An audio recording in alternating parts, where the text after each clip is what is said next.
पाहायला मिळतं की मत्ती शुभवर्तमानाचा 21 अध्याय आणि 1 वचनापासून आपण वाचलेला आहे आणि त्या ठिकाणी असं म्हटलंय की ते यरूशलेमेजवळ आले असता जैतुनाच्या डोंगरापाशी बेतफगे येथवर पोहोचले. तेव्हा येशूने दोघा शिष्यांना असे सांगून पाठवले की तुम्ही समोरच्या गावात जा, म्हणजे लागलीच तेथे बांधून ठेवलेली एक गाढवी व तिच्या जवळ शिंगरू अशी तुम्हास आढळते, ती सोडून माझ्याकडे आणा. कोणी तुम्हास काही म्हटले तर प्रभूला याची गरज आहे असे सांगा, म्हणजे तो ती ताबडतोब पाठवेल.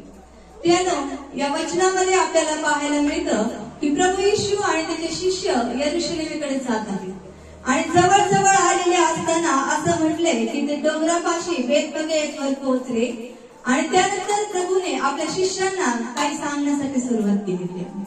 बघा, पुढे होणाऱ्या गोष्टी प्रभू येशूला माहिती आहे आणि सगळं काही अगोदरच ठरलेलं होतं, लिखित होतं आणि जे घडणार ते प्रभू येशू ख्रिस्त आपल्या शिष्यांना सांगत आहे. आणि म्हणून या ठिकाणी प्रभू येशूने आपल्या शिष्यांना सांगितलं की पुढे गेल्यानंतर तुम्ही काय करा, समोरच्या गावामध्ये जा. आणि ज्या वेळेस तुम्ही समोरच्या गावामध्ये जातात त्या ठिकाणी गेल्यानंतर तुम्हाला एक गाढवी व तिच्याजवळ बांधलेलं शिंगरू आढळेल आणि त्या ठिकाणी गेल्यानंतर तुम्ही ते सोडून माझ्याकडे घेऊन या. बघा, जर आपल्याला एखादी गोष्ट हवी आहे, शेजारच्यांचीच असू द्या, गावाचा नको विचार करायला दुसरा, नाही का. जर न विचारता एखाद्याची वस्तू घ्यायची तर कुणी आपल्याला घेऊ देईल असं नाही घेऊ देणार, नाही का. पहिल्यांदा त्या व्यक्तीला विचारावं लागेल घेऊ का.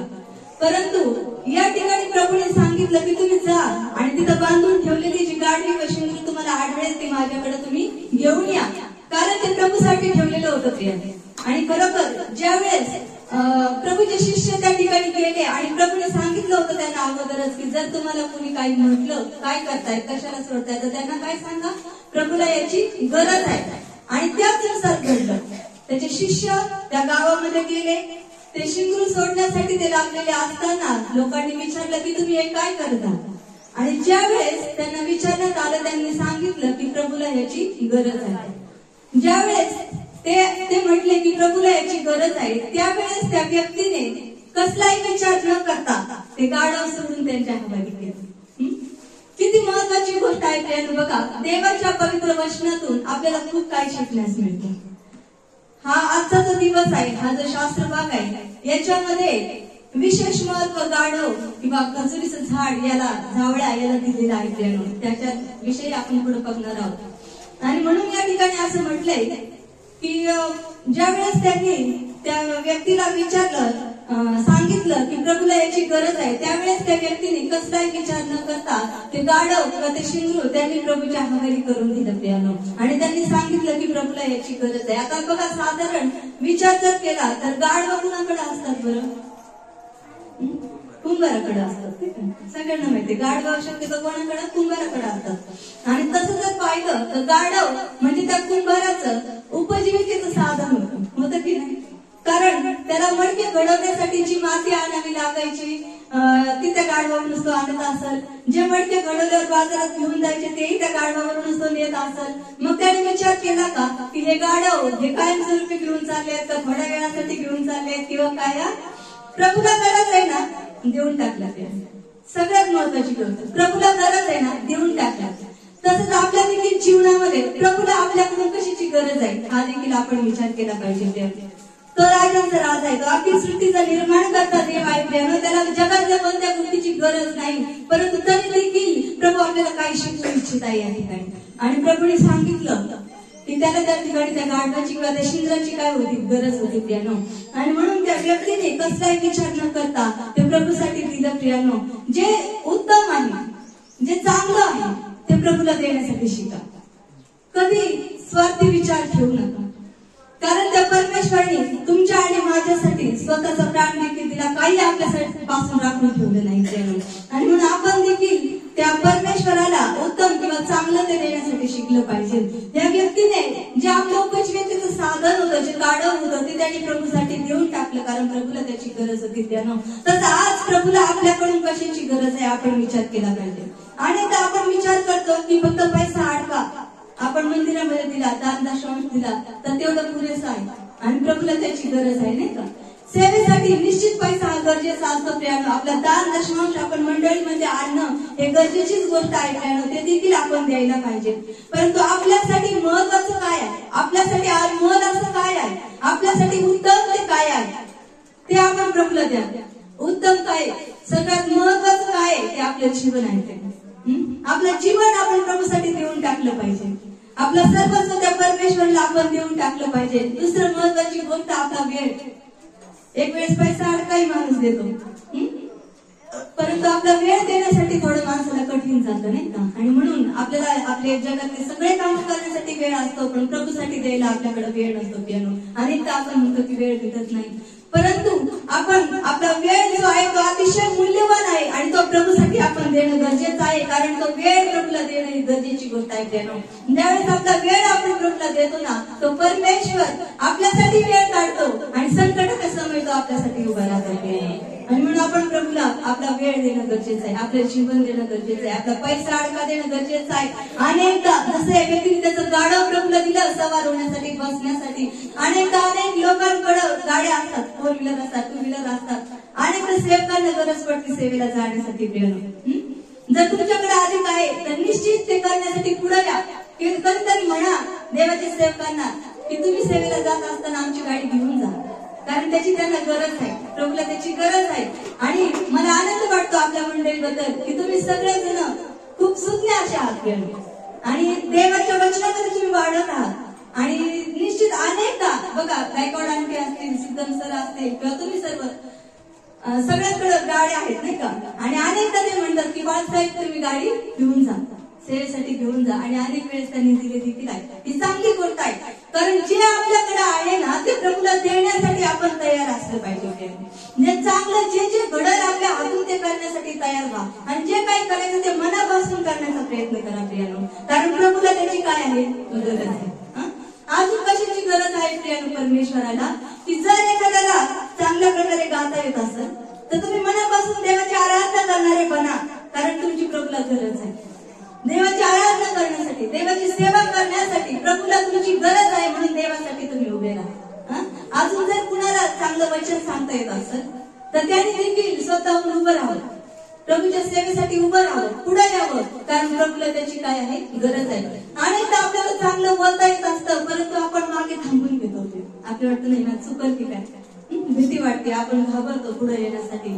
परंतु प्रियानो, खरोखर जे देवाच्या सेवेसाठी तयार असणारे लोक आहेत अशांची देवाच्या राज्यासाठी गरज आहे. आणि म्हणून आपण स्वतःहून देवाच्या सेवेसाठी पुढे यायला पाहिजे.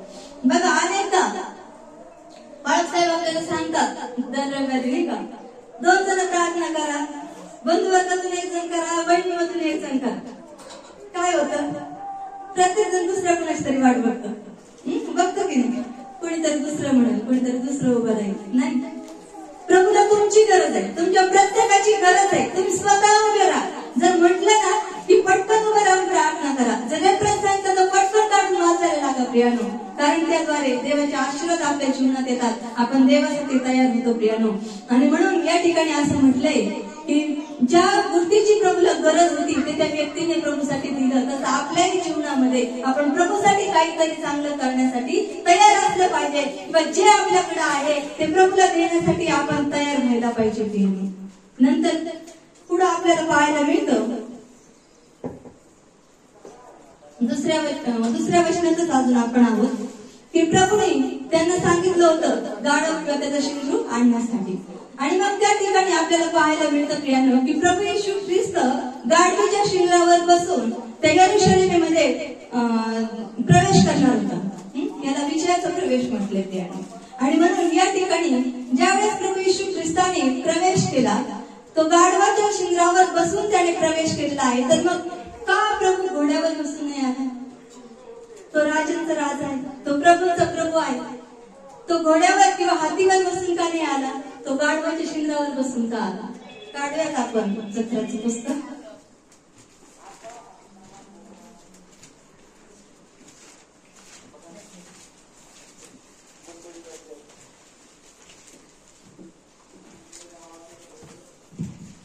अध्याय 9. सियोन कन्ये जोराने आनंदाचा गजर कर, यरूशलेम कन्ये गजर कर, पहा तुझा राजा तुझकडे येत आहे. तो न्यायी व यशस्वी आहे, तो लीन आहे. गाढवावर गाढवीच्या पिलावर म्हणजे शिंगरावर बसून येत आहे. बस बघा, या ठिकाणी देवाचं वचन आपण वाचलं जखरेच्या पुस्तकामध्ये 9वा अध्याय आणि 9वं वचन. या ठिकाणी म्हटलंय की सियोन कन्ये जोराने आनंदाचा गजर कर, यरूशलेम कन्ये गजर कर, पहा तुझा राजा तुझ्याकडे येत आहे. तो न्यायी व यशस्वी आहे, तो लीन आहे. तो गाढवावर गाढवीच्या पिलावर म्हणजे शिंगरावर बसून येत आहे. या वचनातून आपल्याला काय पाहायला मिळतं माहितीये का, की प्रभू येशू बद्दल त्याच्या जन्माच्याही 1000 वर्ष अगोदर भविष्यवाणी करण्यात आली होती की जो राजांचा राजा आहे, जो दाविदाचा पुत्र आहे, तो कशावर बसून येणार आहे? गाढवीच्या शिंगरावर बसून येणार आहे. आणि तो का गाढवाच्या शिंगरावर बसून येणार आहे?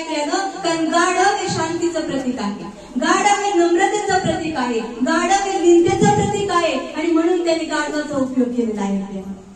असं शिंगराचा त्याने उपयोग केला की याच्यावर कधी कुणी बसलेलं नव्हतं.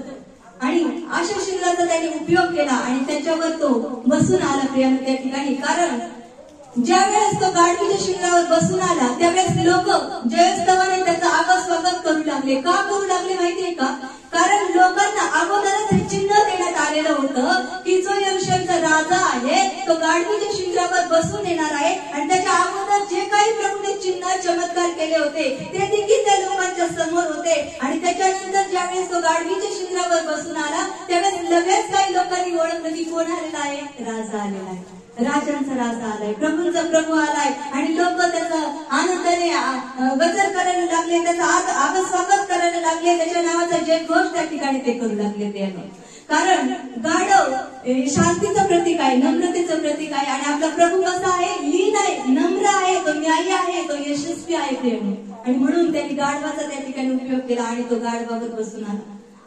जर जुन्या करारामध्ये आपण वाचलं तर अनेक सेवक संदेष्टे देखील गाढवाचाच उपयोग करत असायचे कुठे जाण्यासाठी. कारण आपल्याला माहिती आहे की शमूएल संदेष्टा होता, शमूएल देखील कशावर बसून यायचा? गाढवावर बसून यायचा. आणखी आपल्याला माहिती आहे की शुनेमीतील स्त्री, तिचं जीवन माहिती आहे. आलिशाच्या द्वारे तिच्या जीवनामध्ये चमत्कार घडला होता की तिला मुलबाळ काही नव्हतं, परंतु ती एक चांगल्या मनाची स्त्री होती प्रियानो. आणि तिने आलिशाला येताना जाताना पाहिलं की हा कोणीतरी देवाचा माणूस आहे आणि मला याच्यासाठी काहीतरी करायचं आहे. बघा, मी अगोदरच सांगितलं देवासाठी जे होईल ते चांगलं करण्याचा प्रयत्न करा. देव आपल्या कधीच ऋणी राहत नाही प्रियानो. आणि खरोखर त्या स्त्रीने त्या आलिशासाठी केलं, परमेश्वराने तिला त्या कृतीची आठवण केली, देवाने तिला आशीर्वादित केलं, देवाने तिला मुलगा दिला. नंतर तो मुलगा मरण पावला. ज्यावेळेस तो मुलगा मरण पावला प्रियानो, तिच्या जीवनामध्ये इतका विश्वास होता की जर परमेश्वराने मला दिलेला आहे तर तो त्याला जिवंत करण्यासाठी समजला. त्यावेळेस तिने आपलं गाढव घेतलं, गाढवावर फुगी घातली आणि त्यावर बसून ती कुठे निघाली? आलिशाला भेटण्यासाठी निघाली प्रियानो. आणि म्हणून त्या ठिकाणी देखील तिने गाढवाचा उपयोग केलेला आपल्याला त्या ठिकाणी पाहायला मिळतो. आणखी अनेक सेवक संदेष्टे जे आहेत प्रियानो तिथे त्यांनी गाढवाचा उपयोग केलेला आहे इकडून तिकडे जाण्यासाठी, नाही का? आणि आणखी शाऊल राजा काय करत होता? अगोदर गाढवा शोधत होता. त्याही ठिकाणी आपल्याला गाढवांचा रेफरन्स पाहायला की गाढवा शोधत असताना परमेश्वराने त्याची निवड केली. परमेश्वराने त्याला पाचारण केलं आणि त्याला गाढवा शोधत असणाऱ्या व्यक्तीला कोण करून टाकलं? राजा बनवून टाकलं. इतकं महान तो परमेश्वर आहे ना, त्याला कुठलीही गोष्ट अशक्य नाही. आपल्या जीवनामध्ये काय समस्या आहेत ना याच्याकडे बघत बसू नका, त्यातून बाहेर काढणारा खूप मोठा आहे त्याच्याकडे पहा. आणि तो परमेश्वर न्यायी आहे, तो विश्वसनीय आहे, तो सामर्थ्याने भरलेला आहे, त्याला कोणतीच गोष्ट अशक्य नाही प्रियानो. आणि म्हणून परमेश्वराने त्याला देखील काय करून टाकलं? राजा करून टाकलं प्रियानो. नंतर आणखी गाढवाबद्दल आपण पाहूया. गणनाचं पुस्तक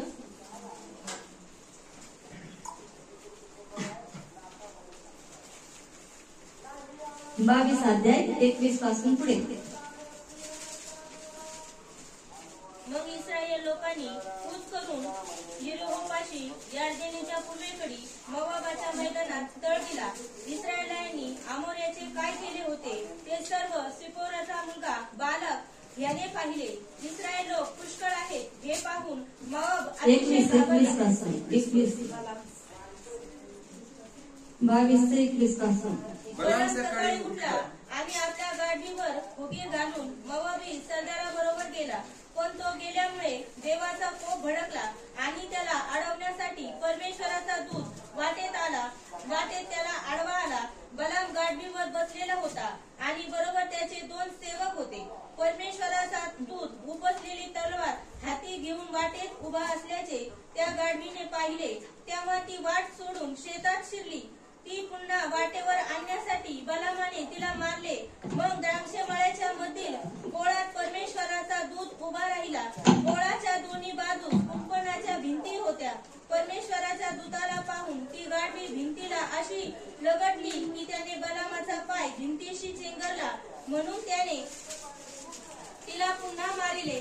मग परमेश्वराचा दूत आणखी पुढे गेला आणि जेथे उजवीकडे किंवा डावीकडे वळवायला मुळीच जागा नव्हती अशा अरुंद ठिकाणी उभा राहिला. तेथे परमेश्वराच्या दूताला पाहून ती गाढवी बलामासकट खाली बसली. म्हणून बलामाने रागाने पेटून आपल्या काठीने तिला झोडपले. तेव्हा परमेश्वराने त्या गाढवीला वाचा दिली. ती बलामाला म्हणाली, मी तुझे काय केले म्हणून तू 3दा मला मारिले? बलाम गाढवीला म्हणाला, तू माझी चेष्टा केलीस. माझ्या हाती तलवार असती तर मी आताच तुला छाटून टाकले असते. गाढवी बलामाला म्हणाली, तू सुरुवातीपासून जिच्यावर बसत आलास ती मीच तुझी गाढवी आहे ना? तुझ्याशी मी कधी अशी वागले काय? तो म्हणाला, नाही. बस बघा, या शास्त्र भागामध्ये आपल्याला काय पाहायला मिळतं माहितीये का? बलाम आणि त्याची गाढवी. आता हा बलाम जो आहे हा संदेष्टा आहे आणि हा कुठे निघालाय माहितीये का? इस्रायल लोकांना शाप देण्यासाठी. आता ज्यावेळेस देवाच्या लोकांना कुणी शाप द्यायला निघल त्यावेळेस देव शांत बसेल का? नाही बसणार त्यानं, कारण देव त्याच्या लोकांवर खूप प्रेम करत असतो. आणि म्हणून या ठिकाणी 21व्या वचनामध्ये आपल्याला पाहायला मिळतं की बलाम सकाळी उठला आणि आपल्या गाडीवर कोकीर घालून मोआबी सरदाराबरोबर गेला. ज्यावेळेस तो गेला प्रियानो, त्या गाढवीला परमेश्वराने इतकं म्हणजे ज्ञान दिलं होतं, तिचे नेत्र उघडले होते की त्या गाढवीला पुढं उभा असलेला देव दिसला. पुढं काय होणार आहे देवानी अगोदर त्या गाढवीला दाखवलं माणसाच्या आधी. का माहितीये का? माणसांपेक्षा जनावर जास्त प्रामाणिक आहेत नाही का? आणि म्हणून परमेश्वराने अगोदर तिला दाखवलं की काय होणार आहे ते. आणि म्हणून ज्या वेळेस तिला दिसलं की परमेश्वराचा दूत वाटेमध्ये उभा आहे आणि तो काय करणार आहे? आता बलामाला मारून टाकणार आहे. कारण हा बलाम कुठे निघालाय? देवाच्या लोकांना शाप देण्यासाठी निघालाय. आणि मग देवाच्या लोकांना शाप देवा किंवा नाही देवा हे तर बलामाला कळलं नाही, पण या गाडीला आता काय झालं समजलं का आता हा देवाच्या लोकांना शाप द्यायला निघालाय आणि देवाने त्याचा दूत काय केलेला आहे? पाठवलेला आहे याला मारण्यासाठी. आणि मग ज्या वेळेस असं घडलं त्यावेळेस ती गाढवी जी आहे ती बाजूला पळत आहे. रस्ता सोडून ती बाजूला पळत आहे प्रेम. कशासाठी माहितीये का? याला वाचवण्यासाठी. पण याला कळत आहे का? नाही कळत. आणि मग या ठिकाणी असं म्हटलंय का त्याने त्या गाडीला किती वेळा मारलं? 3दा मारलं. 3 वेळेला ती गाडवी बिचारी रस्ता सोडून बाजूला पळते का कसं तरी याला वाचवावं. परंतु ह्या म्हणतात नाही त्याच रस्त्याने जायचंय. अनेकदा बघा आपले निर्णय आपल्या जीवनामध्ये चुकीचे ठरतात. आपल्याला वाटतं की नाही याच मार्गाने गेलं पाहिजे, मी असंच केलं पाहिजे, पण देवाची इच्छा नसते की तू तसं करू नको. देव आपल्याला कशाच्याही रूपामध्ये मार्गदर्शन करत असतो, पण शक्यतो आपण स्वतःच्याच बुद्धीने चालण्याचा प्रयत्न करतो नाही का?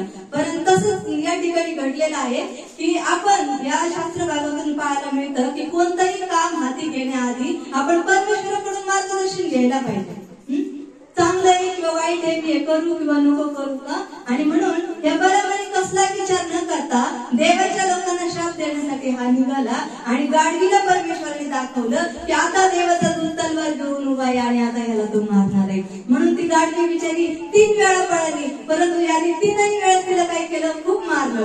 का तू असं काय करता? नीट चाल म्हणून. आणि पुन्हा तिने रस्त्यावर यावं आणि त्याच मार्गाने चालावं म्हणून त्यांनी काय केलं? तिला 3दा मारलं. आणि तो तिला काय म्हणतो माहितीये का? मी वाचते 29 वचन. बलाम गाढवीला म्हणाला, तू माझी चेष्टा केली. आता चेष्टा कशाला करेल ती याची? तिने बलामाची ती चेष्टा काय करणार नाही का? आणि त्या ठिकाणी तो तिला म्हणतो की तू माझी काय केली आहेस? चेष्टा केली आहेस. आणि त्या ठिकाणी तो म्हणतो की माझ्या हाती जर तलवार असती तर मी आताच तुला काय केलं असतं? छाटून टाकलं असतं, मार टाकलं असतं. बघा किती राग आला त्याला तिचा, किती द्वेष करायला लागला तो तिचा.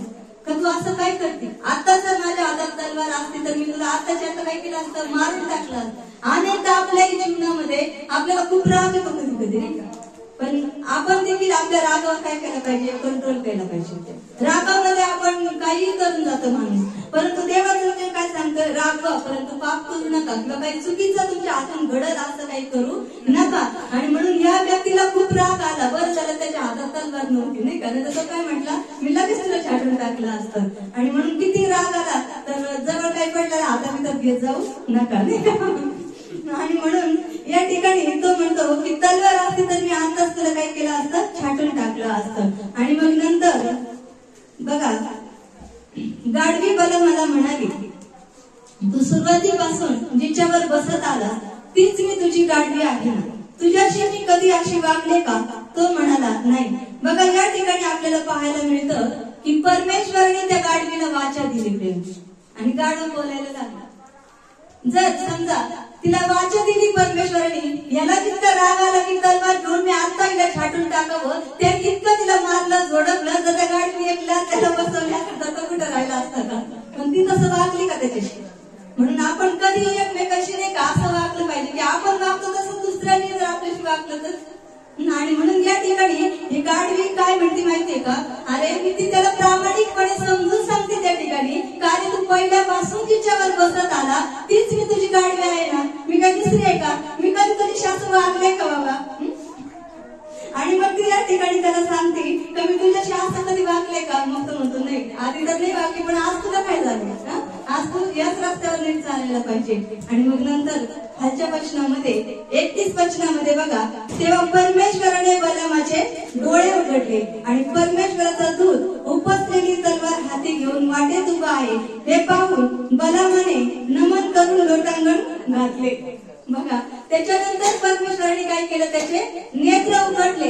अनेकदा प्रियानो आपल्या आत्मिक नेत्र बंद असतात, आपल्या जीवनावर अनेक संकट होतात, हल्ले येतात, नाही का, सैतान अनेक प्रकारे आपल्याला निराश हताश करण्याचा प्रयत्न करतो. पण जर आपले आत्मिक नेत्र जर उघडे असतील ना, तर आपल्याला समजत की सैतानाच्या पेक्षाही जास्त देवाचे दूत माझ्या संरक्षणार्थ आहेत, ते माझ्या जवळ आहे, माझा देव माझ्या सोबत आहे, तो माझं कधी हानी होऊ देणार नाही. आणि म्हणून यावेळेस त्या बलमाचे डोळे परमेश्वराने उघडले आणि त्याला तलवार घेऊन उभा असलेला देवदूत त्या ठिकाणी दिसला प्रियानो. आणि नंतर तो त्याला काय करायला लागला, लोटांगण घालायला लागला. परमेश्वराचा दूत त्याला म्हणाला, तू 3 वेळा आपल्या गाढवीला का मारली? पहा, तुला अडविण्यासाठी मी पुढे सरसावलो आहे, कारण तुझे आचरण मला विपरीत दिसते. मला पाहून ती गाढवी माझ्या समोरून 3दा बाजूला हटली. ती बाजूला हटली नसती तर खात्रीने आताच मी तुला मारून टाकले असते व तिला जिवंत ठेवले असते. बघा प्रियानो, किती इंटरेस्टिंग म्हणजे विषय आहे की या ठिकाणी देवाचं वचन आपल्याला सांगतं प्रियानो की या बलमाला वाचवण्यासाठी ती गाढवी काय होत आहे, मागे पडत आहे, रस्ता सोडून ती दूर पडत आहे. परंतु ह्याला समजत नाही, ह्याचे आत्मिक नेत्र बंद आहेत, ह्याला काय देवदूत दिसलेला नाही. आणि म्हणून तो त्या गाढवीला काय करते, मारत आहे. तर देवदूत आता यावेळेस त्या बलमाशी काय बोलत आहे का, तू आपल्या गाढवीला का मारलंस? आता जर या ठिकाणी देवाचं वचन सांगतं की जर ती गाढवी बाजूला हटली नसती तर मी आताच तुला काय केलं असतं, मारून टाकलं असतं प्रियानो. म्हणजे त्या गाढवीमुळं त्या बलमाचे काय झालेले आहेत, प्राण वाचलेले आहेत. कोणताही पाळीव प्राणी बघा प्रियानो, जोही आपण आपल्या घरी पाळतो ना, गाय असू द्या, बैल असू द्या, गाढव, काही पण, ते आपल्या मालकाशी अतिशय प्रामाणिकपणे वागतात, ते आपल्या घराचं राखण करतात. मालक असो किंवा नसो, ते प्रामाणिकपणाच दाखवणार प्रियानो. आणि म्हणून या गाढवीने तिचं कर्तव्य पूर्ण केलेलं आहे का, त्याने तिला किती मारलं तरी ती त्याची कशी राहिली, प्रामाणिकच राहिली. एकदा दोनदा मारलं, तिसऱ्यांदा गेली असते पुढे पडे, मग याला मारून टाकलं असतं. परंतु प्रियानो तिच्यामुळे त्याचे काय झालेले आहेत, प्राण वाचलेले आहेत. आणि त्या ठिकाणी त्या गाढवीमुळे त्या परमेश्वराच्या दूतांनी त्याला काय केलं नाही, मारलं नाही, तर त्याला सांगितलं की तू जे काही करायला चाललं असते कसं आहे, चुकीचं आहे. आणि मग त्या ठिकाणी तो मग लोटांगण घालू लागतो नाही का, मग पश्चाताप करायला लागतो. आणि मग देवदूत त्याला सांगतो, त्याला वाटतं की आता ठीक आहे मी शाप द्यायला पुढे जाणार नाही, पण पुढे देवदूत त्याला काय म्हणतो, तो शास्त्र वाचल्यावर तुम्हाला समजतं की आता स्वतःच डोकं काय चालवू नको, आता मी जेवढं तुला सांगितलंय तेवढंच तू बोलायचं, आता जाऊन तिथं तू मुख उघडायचं, तू शाप द्यायला मुख उघडलं की काय निघणार वाटतं तुम्ही आणि मी आपण साधे लोक नाही, देवाने निवडलेले लोक आहेत. देवाने त्याच्या रक्ताने मोल देऊन विकत घेतलेले असे लोक आहोत. आपल्या विरोधात जर कोणी उभं राहत असेल ना तर त्याचा विजय कधीच आपल्यावर होऊ शकणार नाही प्रियानो. कुठलाही जादू नाही, डोळ नाही, कर्ण नाही, काहीच नाही प्रियानो. तर देवाचं वचन सामर्थ्यशाली आहे, ते आपलं रक्षण करणार आहे प्रियानो. आपल्यावर किती सैतानाचे हल्ले होऊ द्या परंतु परमेश्वर आपलं रक्षण करण्यासाठी समर्थ आहे प्रियानो. या शास्त्र भागातून हेच आपल्याला पाहायला मिळतं. आणि म्हणून बघा या गाढवीमुळे त्या बलामाचे काय झालेले आहेत, प्राण वाचलेले आहेत प्रियानो. कारण गाढव प्रामाणिक प्राणी आहे प्रियानो. यशाच्या पुस्तकामध्ये देखील आपल्याला पाहायला मिळतं. यशाचं पुस्तक पहिला अध्याय आणि 3ऱ्या वचनामध्ये म्हटलंय की बैल आपल्या धन्याला ओळखतो आणि गाढव आपल्या मालकाचे ठाण ओळखतो.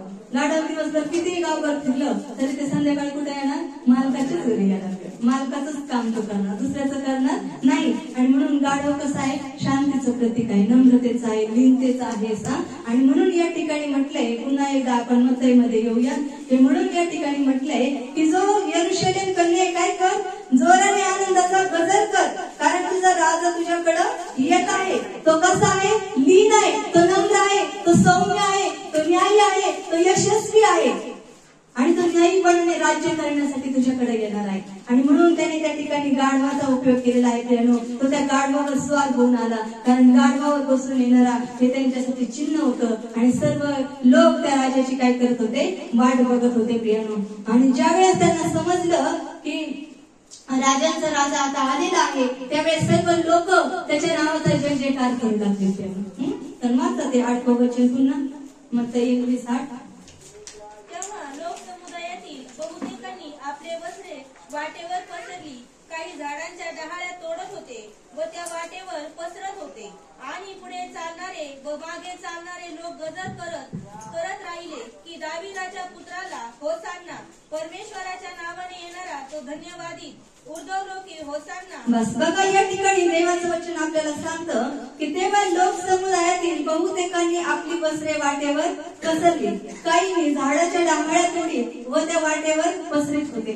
बघा या शास्त्र भागामध्ये झाडाच्या डहाळ्या म्हटलंय, लूक योहानमध्ये खजुरीच्या झावळ्या म्हटलंय नाही का, त्याला अतिशय महत्व दिलंय. आणि जे जे हाती वस्त्र असू द्या, झाडाच्या डहाळ्या असू द्या, त्या सर्वांची पायघड्या टाकीत त्यांनी प्रभू समोर काय केलं, त्याचं आगत आणि स्वागत केलं प्रियानो. आणि ते लोक जे आहेत ते त्याचा जय जयकार करू लागले, त्याचा जय घोष करू लागले त्याच्या नावाचा. बघा ज्या वेळेस त्यांनी वाटेवर आपले वस्त्र किंवा डहाळ्या किंवा जे काही पायघड्या आपण म्हणून आपल्या भाषेमध्ये ते टाकले, त्यावेळेस त्याच्यावर फक्त प्रभू चालत होता का, ते गाढव देखील चालत होतं ना, गाढव चालत होतं. प्रभू तर त्या गाढवावर बसलेला होता. तसं आपल्या जीवनामध्ये परमेश्वर असायला पाहिजे. कारण आपल्या जीवनात जर प्रभू येशू असेल ना प्रियानो, तर जगातले लोक आपोआप आपल्याला मान सन्मान देणार, जगातले लोक आपल्याकडे चांगल्या दृष्टीने बघणार प्रियानो. बघा अनेकदा आपल्याला असं वाटतं की नाही मला काही येत नाही, मी काही कामाचं नाही का, मला कोणी चांगलं म्हणेल की नाही. परंतु प्रियानो मी तुम्हाला सांगते का परमेश्वराचं वचन सांगतं की जगातल्या शहाण्यांना लाजवा म्हणून त्याने मूर्खाची निवड केली. जगाच्या दृष्टीने आपण मूर्ख असू द्या, कसेही असू द्या, परंतु देवाच्या दृष्टीने आम्ही त्या गाढवासाठी कोणी पायघड्या टाकून परंतु येशू त्याच्यावर बसल्या कारणानं त्याला देखील त्याच्यावर चालण्याची संधी मिळाली. तसं जर येशू आपल्या जीवनात असेल ना तर आपल्या जीवनाला एक वेगळी कलाटणी मिळून जाते प्रियानो. एखाद्या व्यक्तीचं जीवन येशू जीवनात येण्या अगोदर किती वाईट असत्या, किती पापामध्ये भरपटलेला असू द्या, किती तो भांडखोर असू द्या, किती चिडखोर असू द्या, किती दुसऱ्याला त्रास देणारा असू द्या, किती पाप करणारा असू द्या, किती व्यसनाधीन असू द्या, पण ज्यावेळेस येशू जीवनात येतो ना त्याच्या जीवनाला कलाटणी मिळून जाते, त्याच्या जीवनाला आधार मिळतो, त्याच्या जीवनाला सन्मान मिळतो. आणि प्रभू येशू आपल्याला सर्व काही देण्यासाठी समर्थ आहे. हे या शास्त्र भागातून आपल्याला पाहायला मिळतं. आणि म्हणून म्हटलंय की लोक त्याच्या समोर आपले वस्त्र झाडाच्या डहाळ्या किंवा खजुरीच्या झावळ्या काय करू लागले, पसरू लागले. आणि पुढे काय म्हणत होते, दाविदाच्या पुत्राला होसान्ना, परमेश्वराच्या नावाने येणारा धन्यवाद. का बरं दाविदाच्या पुत्राला होसान्ना ते म्हणत राहिले, कारण जुन्या करारामध्ये जर आपण वाचलं तर दाविदाला परमेश्वराने अभिवचन दिलं होतं की इस्रायलच्या गादीवर तुझा वंश मी निरंतर स्थापीन. आणि दाविदाच्या वंशातूनच ख्रिस्त किंवा मसीहा जन्माला येणार होता, जो यरूशलेम राज्य करणारा जो राजा होता तो जन्माला येणार होता. आणि हे चिन्ह त्या लोकांना माहिती होतं आणि म्हणून त्याची ते वाट पाहत होते. आणि प्रभू येशूच्या हातून झालेले चिन्ह, चमत्कार, त्याचं गाढवावर बसून येणं, हे सगळे चिन्ह त्यांनी ओळखले. काही लोकांनी ओळखले आहे त्याचा जयघोष ते करायला लागले. आणि म्हणून त्यांना समजलं की हा दाविदाचा पुत्र नाही का. आणि म्हणून ते त्या ठिकाणी जयघोष करायला लागले की दाविदाच्या पुत्राला होसाना, परमेश्वराच्या नावाने येणारा धन्यवादित असो उजवलो की होसाना. कारण प्रभू येशू ख्रिस्त प्रियानो राजांचा राजा आहे, तो प्रभूंचा प्रभू आहे. आणि म्हणून लोक त्या राजाचं काय करायला लागले, जयघोष करायला लागले. आपल्या जीवनामध्ये आपण परमेश्वराची स्तुती स्तवन त्याचा जयघोष मनापासून करायला पाहिजे. प्रिय अनेकदा आपल्या जीवनात येणाऱ्या समस्यांसाठी आपण वेगळे प्रयत्न करत राहतो त्यातून बाहेर येण्यासाठी, परंतु प्रार्थना तर करतच राहा. परंतु प्रार्थनेबरोबर परमेश्वराचं स्तुती स्तवन हे अतिशय मोठं हत्यार आहे. ज्यावेळेस परमेश्वराच्या नावाचा जयघोष केला जातो ना त्यावेळेस सैतानाची बंधनं तुटली जातात. त्यावेळेस सगळं सैतानचा जोखड मोडलं जातं प्रियानो. आणि परमेश्वर सर्व बंधनातून आपल्याला सुटका देतो आणि आपले जीवन आशीर्वादित करतो. म्हणून या लोकांनी त्या ठिकाणी राजांच्या राजाचं काय केलेलं आहे, जयघोष केलेला आहे, त्याची आराधना केलेली आहे प्रियानो. आणि म्हणून या ठिकाणी आपल्याला पाहायला मिळतं की सर्व लोक त्या परमेश्वराचा त्या प्रभू येशूचा जय जयकार करायला लागले, त्याला धन्यवाद द्यायला लागले. आणि त्यांनी ओळखलं की कोण आलेला आहे, राजा आलेला आहे. बघा नाव वचन वाचा. तो यरूशलेमेत आल्यावर सर्व नगर गजबजले व म्हणाले, हा कोण? लोक समुदाय म्हणाले, गालिलातील नासरेतहून आलेला हा येशू संदेष्टा होय. बघा 10व्या वचनामध्ये आपल्याला पाहायला मिळतं की लोक समुदाय यरूशलेमेत आल्यावर सर्व नगर काय झाले, गजबजले. प्रभू येशूचा यरूशलेमेमध्ये प्रवेश झाला. काही लोकांनी ते चिन्ह देवाने दिलेलं होतं ते ओळखलं आणि लोक त्याचा जयघोष करायला लागले. मग इतर जे बाकीचे लोक होते ते काय चालले म्हणून बघायला आले, कोण आहे म्हणून बघायला आले. आणि हे तुम्ही काय करत आहात नाही का, असेही दोन प्रकारची लोक त्या ठिकाणी होते प्रियानो. आणि ज्या वेळेस ते सर्व नगर गजबजलं त्यावेळेस काही लोक काय म्हणाले, हा कोण आहे, त्याच्या संबंधाने ते अडखळले प्रियानो. प्रभू येशूला ते ओळखू शकले नाही, देवाला त्यांनी ओळखलं नाही प्रियानो. आपल्या प्रत्येकाच्या जीवनामध्ये तुम्ही देवाच्या मंदिरामध्ये येता, प्रार्थना करता, उपवास करता, सगळं काही चांगलं आहे, परंतु आपल्याला खऱ्या ख्रिस्ताची ओळख होणं गरजेचं आहे. अनेकदा आपल्याला देवाची खरी ओळख झालेली नसते प्रियानो. म्हणून आपल्या जीवनामध्ये आपण ख्रिस्त कोण आहे याला आपण ओळखायला पाहिजे. बघा एकदा प्रभू येशू व त्याचे शिष्य एक सोबत असताना प्रभू त्याच्या शिष्यांना विचारलं की लोक मला काय म्हणून म्हणतात किंवा कोण म्हणून म्हणतात, लोक मला कोण म्हणून म्हणतात. त्यावेळेस त्यांनी उत्तर काय दिलं की कित्येक एलिया म्हणतात, कित्येक संदेष्टा म्हणतात नाही का, वेगवेगळे उत्तर प्रत्येकाने दिले. परंतु जो पेत्र होता त्या पेत्राने उत्तर काय दिलं, तुम्ही जिवंत देवाचे पुत्र आहात, तुम्ही ख्रिस्त किंवा मसीह आहात. आणि परमेश्वर स्वतः प्रभू येशूने त्याला काय म्हटलं की हे तुला रक्त व मांस यांनी नव्हे तर माझ्या स्वर्गातील पित्याने हे तुला प्रगट केलं. प्रियानो देवाचं वचन समजण्यासाठी आपले आत्मिक नेत्र उघडायला पाहिजे. देवाची ओळख होण्यासाठी आपले आत्मिक नेत्र उघडलेले असायला पाहिजे. आपण ज्यावेळेस परमेश्वरला पूर्ण मनाने शरण जातो, ज्यावेळेस पूर्ण मनाने त्याला शोधण्याचा प्रयत्न करतो, तो परमेश्वर आपल्याला प्रगट होतो. अनेक शिकलेले लोक आहेत प्रियानो, परंतु देवाच्या वचनाचा उलगडा त्यांच्याशी होत नाही किंवा होणार देखील नाही. कारण का, ते समजण्यासाठी आत्मिक नेत्र उघडले पाहिजे, ते समजण्यासाठी पवित्र आत्म्याचा अभिषेक असायला पाहिजे. आणि म्हणून या वचनामध्ये म्हटले की अनेक लोक त्याच्या संबंधाने काय झाले, अडखळले आणि त्यांनी त्याला ओळखू शकले नाही. आणि म्हणून या ठिकाणी देवाचं वचन आपल्याला सांगतं की आपण त्या परमेश्वराला ओळखायला पाहिजे. आपल्या जीवनात त्या जिवंत देवाची आपल्याला ओळख व्हायला पाहिजे. की जसं पेत्राने म्हटलं की तुम्ही कोण आहात, ख्रिस्त आहात, मसीह आहात. जसं बघा योहान सुवर्तमान 4व्या अध्यायामध्ये शोभरोनी स्त्री बरोबर प्रभू येशू ख्रिस्त बोलत होता. आणि तो बोलत असताना त्यांनी म्हटलं की मला प्यायला पाणी दे वगैरे सगळं काही संभाषण दोघांचं चाललंय. पण तो बोलत असताना त्या स्त्रीने त्याला ओळखलं का, नाही ओळखलं. पण ज्यावेळेस चमत्कार घडला, चमत्काराला लगेच नमस्कार होता आहे का नाही. आणि ज्यावेळेस चमत्कार घडला ना, प्रभू म्हटला बाई तुझ्या जीवनात काय आहे ते त्यांनी लगेच तिला सांगितलं. आणि सांगितल्यानंतर तिने लगेच डोळे उघडले काय म्हणते, तुम्ही कोण आहात, संदेष्टा आहात. तिने काय म्हणून प्रभूला ओळखलं, संदेष्टा. तिने ख्रिस्त मसीह नाही का, तारणारा म्हणून ती ओळखू शकली नाही. कारण ती काय म्हटली, संदेष्टा आहे. म्हणून नंतर परमेश्वराने तिचे नेत्र उघडले. नंतर तिने पूर्ण गावाला प्रभूकडे घेऊन आली. तो शास्त्र भाग तुम्हाला माहिती आहे. मी तर आपला विषय काय की फक्त ओळख कशा प्रकारे त्यांनी करून दिली, संदेष्टा म्हणून. तसं प्रभू येशू ख्रिस्त कोण आहे, आपला तारणारा आहे. आणि ही गोष्ट आपल्याला माहिती असायला पाहिजे. जर आपण प्रभूकडे येतो ना तर आरोग्यासाठी, शारीरिक आरोग्यासाठी येऊ नका, भौतिक गोष्टीसाठी येऊ नका. कारण प्रभू येशू म्हणतो का तुम्ही पहिले त्याचं राज्य, त्याचं धार्मिकता, त्याचं नीतिमत्व मिळवा, जगातल्या गोष्टी पळत तुमच्या मागे येते. आपण उलट करतो. देवाला शोधण्याच्या ऐवजी आपण जगातल्या गोष्टीसाठी प्रार्थना करतो, मोठी लिस्ट देवाकडे सादर करतो.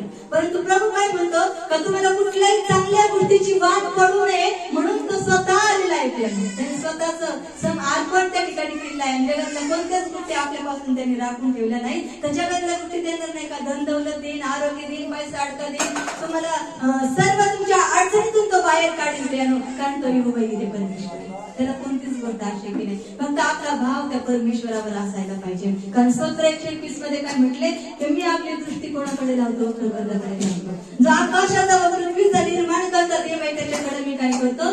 आपली दृष्टी लावतो. म्हणून आपली दृष्टी, आपलं लक्ष तर फक्त त्या जिवंत देवाकडे ठेवा. प्रियानो, समस्या तुमची किती मोठी असू द्या, तो देव तुम्हाला त्यातून बाहेर काढण्यासाठी समर्थ आहे. आणि म्हणून अनेक लोक त्याच्या संबंधाने काय झालेले आहेत? अडखळले, त्यांनी त्याला ओळखू शकलं नाही. आणि म्हणून या ठिकाणी देवाचं वचन आपल्याला सांगतं की लोक म्हणू लागले हा कोण आहे? लोक समुदाय म्हणाले गालिलातील नासरताहून आलेला हा येशू संदेष्ट आहे. बघा, गालिलातील नासरताहून आलेला येशू संदेष्ट आहे. अजूनही त्याला तांदळ म्हणतात का? संदेष्टच. हा संदेष्ट आहे. आणि ते संदेष्ट म्हणून त्याची काही करून देत आहेत, ओळख करून देत आहेत. प्रियानो, बघा एक वेळेस ते म्हटलं की आम्हाला नासरतचा येशू सापडलाय. ते काय म्हणाले? नासरतून काही चांगलं निघू शकतं. परंतु प्रभू येशू ख्रिस्त कुठून आला? नासरताहूनच आलेला आहे. प्रियानो, ज्या गोष्टीचे आपण विचारही करू शकत नाही ना, तिथून परमेश्वर आशीर्वादाची सुरुवात करत असतो. प्रियानो, आणि म्हणून खरोखर त्या लोकांनी जसं प्रभूला ओळखलं नाही तसं आपल्या जीवनामध्ये आपण प्रभू येशूला आपल्या तारणारा म्हणून ओळखणं गरजेचं आहे. त्याचा स्वीकार करणं गरजेचं आहे. त्याच्यावर भाव ठेवून आपण चालणं गरजेचं आहे. प्रियानो, म्हणजे परमेश्वर आपलं जीवन आशीर्वादित करतो. नंतर बघा, जर समजा लूक मार्ग या शास्त्र भागामध्ये जर तुम्ही वाचला हाच शास्त्र भाग, तर त्या ठिकाणी खजुरीच्या धावड्या किंवा त्याला काय दिलेलं आहे? महत्व दिलंय. आज थोडस आपण त्याच्याकडे देखील वळणार आहोत. परमेश्वराचं वचन या ठिकाणी आपल्याला सांगतं की प्रभू येशू येत असताना लोकांनी खजुरीच्या धावड्या का त्याच्या समोर पसरलेल्या आहेत? त्यांनी का त्याद्वारे त्यांनी प्रभूचं आगत आणि स्वागत केलेलं आहे? कारण खजुरीच्या झाडाला एक विशेष महत्व देण्यात आलेलं आहे. खजुरीच्या झाडाशी परमेश्वर धार्मिकाच्या जीवनाशी काय करतो? तुलना करतो. म्हणून काढूयात आपण एक वचन, स्तोत्र 92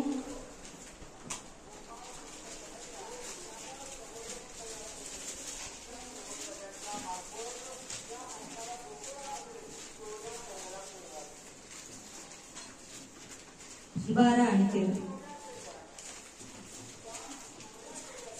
नीतिमान खजुरीसारखा समृद्ध होईल, तो लोबनावरील गंधसरू सारखा वाढेल. जे परमेश्वराच्या घरात रोवलेले आहेत ते आपल्या देवाच्या अंगणात समृद्ध होतील. बघा, या ठिकाणी देवाचं वचन आपल्याला सांगतं की नीतिमान खजुरीसारखा समृद्ध होईल, तो लबानोनावरील गंधसरू सारखा वाढेल. जे परमेश्वराच्या घरात रोवलेले आहेत ते आपल्या देवाच्या अंगणात समृद्ध होतील. आज तुम्ही आणि मी देवाच्या अंगणामध्ये आहोत, देवाच्या मंदिरामध्ये आहोत. जर आपलं जीवन, आध्यात्मिक जीवन जर खऱ्या रीतीने परमेश्वरामध्ये रोवलेलं आहे ना, तर तुम्हाला आशीर्वाद होण्यापासून कोणी अडवलं नाही. आपलं जीवन परमेश्वरामध्ये खोल असं असलं पाहिजे. प्रियानो, आपलं जीवन त्या परमेश्वराच्या वचनावर आधारलेलं असं असायला पाहिजे. प्रियानो, आणि म्हणून परमेश्वर जो आहे ती धार्मिकाच्या जीवनाची खजुरीच्या झाडाशी तुलना करत आहे आणि त्यानुसार तो आपल्याला आशीर्वादित करू इच्छित आहे. प्रियानो, आणि म्हणून मी अगोदर सांगितलं की आपण परमेश्वराला ओळखणं गरजेचं आहे की तो आपल्याला आशीर्वादित करणारा देव आहे. प्रियानो, तो कशाही प्रकारे आपल्याला आशीर्वादितच करणार, कारण त्याने आपल्याला काही दिलेलं आहे, आपली वचन दिलेलं आहे. अनेक लोक जसं त्याच्या संदर्भाने अडखळले, त्यांनी त्याचा स्वीकार केला नाही, त्यांनी त्याला ओळखलं नाही, तसं आपल्या जीवनात आपण त्या आशीर्वादाच्या स्रोताला ओळखणं गरजेचं आहे. प्रियानो, कारण देवाचं वचन सांगतं बघा, बांधणाऱ्यांनी नापसंत केलेला धोंडा कोणशिला झालेला आहे. अनेकांनी त्याला नाकारलं, परंतु तो काय झाला? कोणशिला झाला. कारण तो तारणार आहे. देवाने ती योजना केली होती आपल्यासाठी. प्रियानो, आणि म्हणून त्याला परमेश्वराने कोणशिला असं करून ठेवलं. प्रियानो, म्हणून थोड्या वेळामध्ये यावेळेस आपण त्या खजुरीच्या झाडाबद्दल मी तुम्हाला सांगत आहे की का परमेश्वराने त्या खजुरीच्या झाडाशी धार्मिकाच्या जीवनाची तुलना केलेली आहे प्रियानो. कारण बघा खजुरीच्या झाडाचं महत्व काय माहितीये का? खजुरीचं झाड हे नेहमी कसं वाढतं? एकदम सरळ वाढतं, उंच किंवा सरळ वाढतं. ते वाकडं तिकडं वाढतं का? नाही वाढत. खजुरीचं झाड हे सरळ वाढतं आणि त्याचा शेंडा कुठं असतो? आकाशाकडे असतो किंवा स्वर्गाकडे असतो प्रियानो. तसं धार्मिकाचं लक्ष जे आहे ना ते वरील गोष्टीकडे असायला. परमेश्वर काय म्हणतो की तुम्ही आपलं लक्ष पृथ्वीकडे लावू नका, तर वरील गोष्टींकडे लावा. आणि त्या ठिकाणी परमेश्वरने आपल्यासाठी आशीर्वाद ठेवले, सार्वकालिक जीवन ठेवलेलं आहे. ज्यावेळेस आपण जसं मत्ती 6:33 वचन मी अगोदर तुम्हाला सांगितलं की पहिल्यांदा त्याचं राज्य, त्याचं नीतिमत्व मिळवण्यासाठी झटा, म्हणजे जगातल्या गोष्टी आपोआप तुमच्या पाठीमागे येतील. म्हणून या उदाहरणातून आपल्याला काय शिकायला मिळतं की या झाडाप्रमाणे आपलं लक्ष वरील गोष्टीकडे असायला पाहिजे प्रियानो. म्हणजे परमेश्वर आपल्याला काय करेल? समृद्ध करेल. आपण समृद्ध होण्यासाठी पैसे अडकायच्या पाठीमागं पडतो, जगातल्या गोष्टी मागं पडतो. परंतु जर आपलं लक्ष त्या देवाकडे लावलं ना तर तो म्हणतो मी तुम्हाला समृद्ध करणारा परमेश्वर आहे. आणि त्यानुसार या झाडाचं महत्व या ठिकाणी आहे. नंतर बघा देवाचं वचन सांगतं की या झाडामध्ये कुठलाही वाकडेपणा नाही, ते सरळ आहे. पण माणसाच्या जीवनात काय? वाकडेच वाकडे रस्ते सगळे. माणसाचं हृदय सगळ्यात कसं आहे? कपटी. माणसाचं जीवन कसं आहे? वाकडच असतं नाही का? पण देवाची इच्छा काय आहे की आपण जे देवाचे लोक आहोत ना ते आपण सरळतेने चाला. बघा आज तुम्ही अनेकांनी साक्ष दिले की देवाचं वचन सांगतो वैराव प्रतिकारा. मग आपल्याशी कोणी कसंही वागू, आपण स्वतः जाऊन बोलणं किंवा इतरांना क्षमा करणं आणि ही सगळ्यात महत्वाची गोष्ट आहे. कारण ही प्रभूची आपल्याला शिकवण आहे त्यानं. आणि म्हणून आपल्या जीवनामध्ये कधी वाकडा तिकडं पण नाही ठेवायचं. आपण कसं चालायचं? सरळ चालायचं. म्हणजे परमेश्वर आपल्याला काय करेल? समृद्ध करेल. कधी आपल्या जीवनामध्ये नाही का छळ, कपट, द्वेष किंवा इतरांचं नाही का म्हणजे असं इतरांबद्दल वाईट कधी चिंतायचं नाही. तर आपलं जीवन आपण सरळ ठेवायचं. म्हणजे परमेश्वर आपल्याला काय करतो? आशीर्वादित करतो. नंतर बघा खजुरीचं झाड हे वाळवंटात शक्यतो येतं. वाळवंटामध्ये अतिशय कठीण परिस्थिती असते, त्याच्यासाठी चांगलं असं वातावरण किंवा चांगलं असं हवामान त्या ठिकाणी त्याला मिळत नाही. पण कठीण परिस्थितीमध्ये हे झाड येतं प्रियाने. दुसरी त्याची अजून एक महत्व काय आहे माहितीये का? ते जितकं वरती असतं बघा, अनेकदा बाळासाहेबांनी आपल्याला शिकवलं की खजुरीचं झाड जितकं वरती असतं तितकं कुठं असतं? खाली असतं. तितकं खोल ते जात असतं पाण्याच्या शोधामध्ये. त्याच्यामुळे अगदी खोलवर जात असतात प्रियानो. आणि म्हणून या ठिकाणी मला तुम्हाला हे सांगायचं आहे की जसं खजुरीचं झाड कठीण परिस्थितीमध्येही ते आपले पाय रोवून राहतं, ते आपलं फळ देतं, तसं आपल्या जीवनामध्ये किती कठीण समस्या येऊ द्या, देवापासून आपल्याला दूर नेण्याचा सैतान किती प्रयत्न करू द्या, त्या कठीण परिस्थितीमध्ये तुम्ही दृढ उभे राहा, तो परमेश्वर तुम्हाला समृद्ध करेल प्रियानो. आणि म्हणून या ठिकाणी देवाचं वचन सांगतं की जसं ते जितकं वर असतं तितकं ते काय असतं? खोल असतं. तसं आपलं जीवन आध्यात्मिक रीतीने परमेश्वराच्या वचनामध्ये अतिशय खोल मिळवलेलं असलं पाहिजे. अतिशय खोलवर ते रुजलेलं असलं पाहिजे. कारण बघा स्तोत्र 1 मध्ये म्हटले की काय पाण्याच्या प्रवाहाजवळ लावलेलं झाड ते कसं असतं? नेहमी आशीर्वादित असतं, नेहमी बहरलेलं असतं, नेहमी त्याला फळं आलेलं असतात प्रियानो. आणि म्हणून परमेश्वर अशा झाडांची आपल्या जीवनाला काय देतो? उपमा देतो. आणि परमेश्वराची देखील आपल्याकडून हीच इच्छा आहे की आपण असं असायला पाहिजे प्रियानो. किती अडचणी आल्या, किती आपल्याला कोणी देवापासून दूर नेण्याचा प्रयत्न केला तरी आपल्या जीवनामध्ये सरळपणा असावा, समंजसपणा असावा प्रियानो. कारण जसं बघा एखादं लेकरू वाढत असतं, ते लहान असतं तोपर्यंत लहान लेकरासारखं करतं नाही का? थोडं त्रास देणार, थोडं वेळाकडं नाही का? परंतु जसं जसं मोठं होतं तसं तसं त्याच्यामध्ये काही एक मॅच्युरिटी येते. तसंच प्रभूमधलं देखील जीवन आहे. जसं आपण सुरुवातीला नवीन नवीन असतो ना तर आपल्याला इतकं काही समजत नाही त्या, पण जसं आपण वाढतो तसं आपली आध्यात्मिक रीतीने वाढ व्हायला पाहिजे. देवाच्या वचनामध्ये आपण खोलरित्या मिळवलं गेलं पाहिजे प्रियानो. म्हणजे परमेश्वराचे आशीर्वाद कसे प्राप्त करून घ्यायचे आपल्याला समजत प्रियानो. नंतर आणखी त्या खजुरीच्या झाडाचं महत्व काय आहे बघा, भरपूर पॉईंट मी सांगितले तुम्हाला, लिहून गेले याचे असले तर. आणि त्या ठिकाणी म्हटलंय की खजुरीचं झाड हळूहळू वाढतं. इतर झाड कसे वाढतात? हलके वाढतात नाही का? थोडे लवकर वाढतात. पण खजुरीचं झाड कसं वाढतं? हळूहळू वाढतं. आणि खजुरीच्या झाडाची जी वाढ आहे, हळूहळू जी वाढ होते ती कशाला दर्शवते माहितीये का? धीराला दर्शवते. देवाचं वचन काय सांगतं की धीराने आपण परमेश्वराकडून आशीर्वाद प्राप्त करून घ्यायला शिकलं पाहिजे. आपल्याला सगळी घाई असते, सध्या फार जमन आहे, सगळं आपल्याला फार पाहिजे, लवकर पाहिजे, प्रार्थना केली का लगेच उत्तर पाहिजे. आणि मग एकदा चेष्टा आला, दोनदा आला, ह्या बाळकात काही इकडं काही घडत नाही नाही का? आता दुसरीकडे कुठेतरी जायला पाहिजे. म्हणजे काय आपल्याला घाई उतावळे आहे. परमेश्वराचं वचन सांगतं उतावळेपणा करू नका, स्थिर राहा, दृढ राहा, तो परमेश्वर तुम्हाला आशीर्वादित करणार आहे. प्रियानो आणि म्हणून हे खजुरीचं झाड कसं वाढतं, हळूहळू वाढतं, परंतु प्रियानो ज्यावेळेस ते वाढतं ना प्रियानो, ते आपलं फळ जे आहे ते कठीण परिस्थितीमध्ये देखील काय करतं, टिकवून ठेवतं. तसं आपल्या जीवनामध्ये देखील ज्यावेळेस किती समस्या आल्या ना तरी आपण टिकून राहिलं ना, हळूहळू हळूहळू धीर धरा, तो परमेश्वर आपल्याला आशीर्वादित करणार.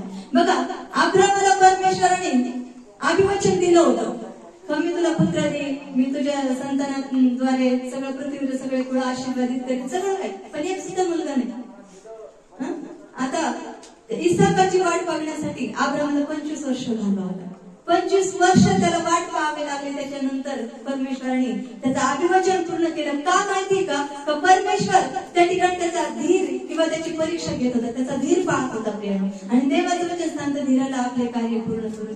तो परमेश्वर आपल्याला आशीर्वादित करणार आहे प्रियानो. आणि म्हणून अब्रामाला देखील परमेश्वराने काय केलं, आशीर्वादित केलं, पण त्यासाठी त्याला खूप धीराने वाट पाहावी लागली. त्याच्यासोबत लोट होता, लोटाने काही केली आशीर्वादित होण्याची. त्याला वाटलं आता आपण वळवंटात आहेत, आता काही खरं नाही, आता दुष्काळ पडलाय, पाणी नाही, सगळं काही इकडचं संपायला लागलंय, आता समोर सदम आणि बनवलं, छान आहे सगळं, हिरवंगार आहे, आणि मी आता पटकन निवडून घेतो, घाई नाही करायची. जर देवाने तुम्हाला आशीर्वादासाठी निवडलेलं आहे ना, तर कितीही समस्या जीवनात येऊ द्या, तुम्ही आशीर्वादितच होणार. आणि हे वचन पक्का लक्षात ठेवायचं प्रियाने, का देवाने मला आशीर्वादित होण्याकरता निवडलेलं आहे, तर मी आशीर्वादितच होणार.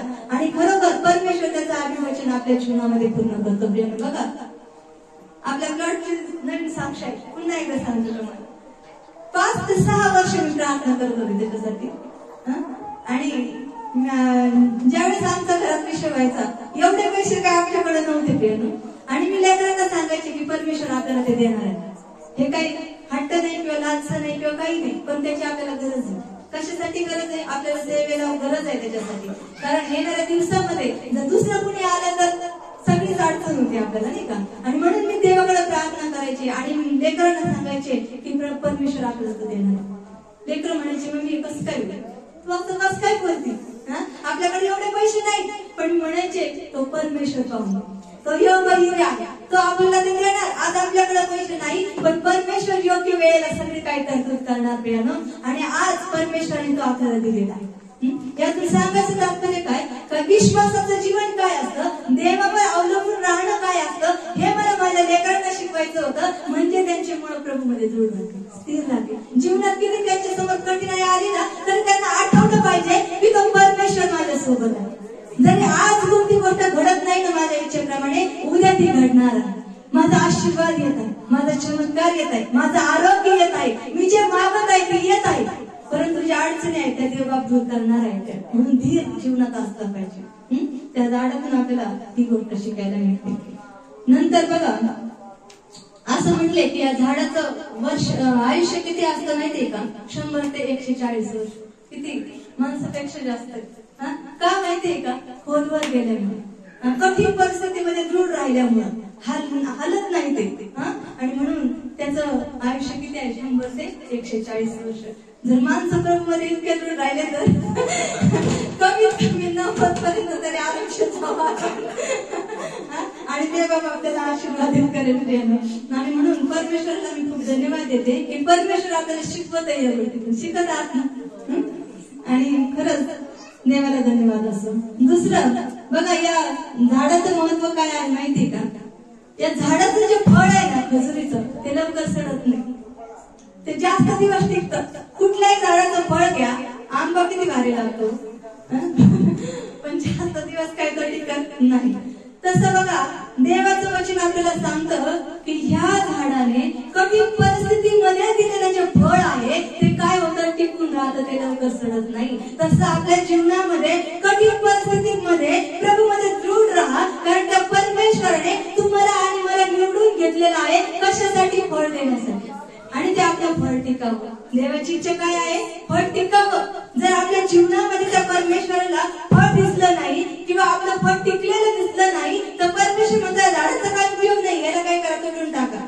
आपल्या प्रत्येकाच्या जीवनाकडून देवाला कशाची अपेक्षा आहे, फळाची. जे काही परमेश्वराने गलती 5:22 मध्ये जे फळं दिलेले आहेत प्रीती, आनंद, शांती, सहनशीलता, ममता, चांगुलपणा, इंद्रिय दमन सगळ्यात महत्वाचे. इंद्रिय दमन समजतं सगळ्यांना म्हणजे काय? ताबा ठेवणं, शरीरावर कंट्रोल ठेवणं. आणि शरीरावर कंट्रोल म्हणजे रागाच्या स्थितीमध्ये असेल किंवा कुठल्याही वाईट कठीण परिस्थितीमध्ये टिकून राहणं असेल, हे स्वतःच्या वृत्तीने नाही. ज्यावेळेस आपण देवाला कृपा मागतो ना की प्रभू मला कृपा पुरव, त्यावेळेस तो परमेश्वर आपल्याला कृपा देतो. आणि त्याला म्हटलं इंद्रिय दमन, नाही का? पौल म्हणतो मी आपलं शरीर आपल्या कह्यामध्ये ठेवलंय, मी त्याला कुदळतो.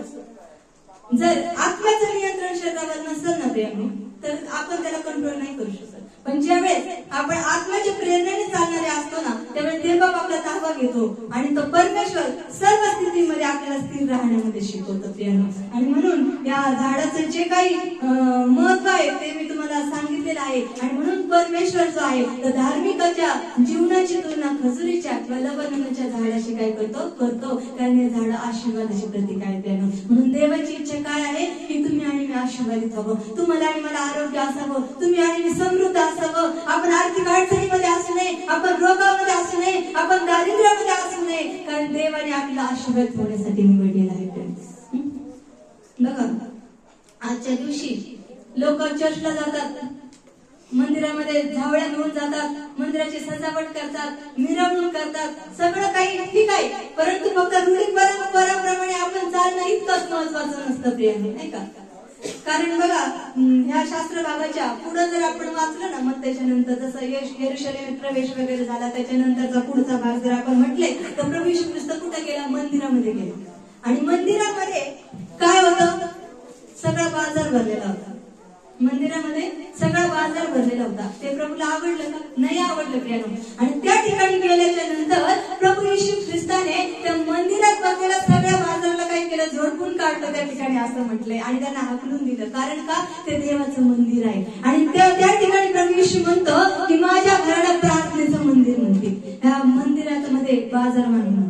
आज अनेकदा बघा जगाची परिस्थिती काय, अनेक ठिकाणी बाजार भरले तो फक्त रूढी आणि परंपराप्रमाणेच लोक चालत आहेत, नाचगाणे करत आहेत, मिरवणुकी काढत आहेत, सगळं ठीक आहे, त्या दिवसाची आठवण करा. परंतु त्याचसोबत परमेश्वराची इच्छा काय आहे? माझं मंदिर पवित्र असावं, माझं मंदिर शुद्ध असावं. आणि देवाचं मंदिर या चार भिंतीच नसून तुम्ही आणि मी आहोत. देवाची इच्छा आहे का तुमचं जीवन, तुमचं शरीर हे देवाचं मंदिर आहे.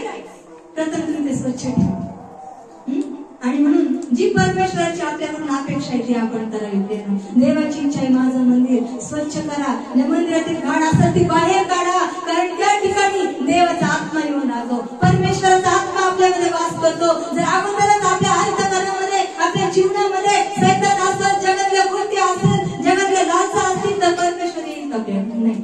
देवाचं वचन सांगतं तुमचं शरीर देवाचं मंदिर आहे, ते पवित्र करा. आणि म्हणून प्रियांनो आजच्या दिवशी आपण फक्त झावळ्या घेऊन रूढी परंपराप्रमाणे फक्त एक आठवण त्या दिवसाची करणं, मिरवणूक काढणं इतकंच महत्वाचं नाही, तर जी देवाची मेन इच्छा आहे ती आपण पूर्ण करणं गरजेचं आहे. आपलं मंदिर, आपलं अंतःकरण, आपलं शरीर आपण स्वच्छ ठेवणं, पवित्र ठेवणं गरजेचं आहे. त्याद्वारे परमेश्वर आपल्याला आशीर्वादित करणार ही देवाची इच्छा आहे प्रियांनो. आणि म्हणून आजच्या दिवशी परमेश्वराने या वचनातून आपल्याला शिकायला मिळतं की गाढव आणि खजुरीचं झाड या दोन गोष्टीला काय दिलं? महत्व दिलं. आणि यातून आपल्याला खूप काही गोष्टी शिकायला मिळाल्या. म्हणून परमेश्वर तुम्हाला या वचनातून आशीर्वाद देतो.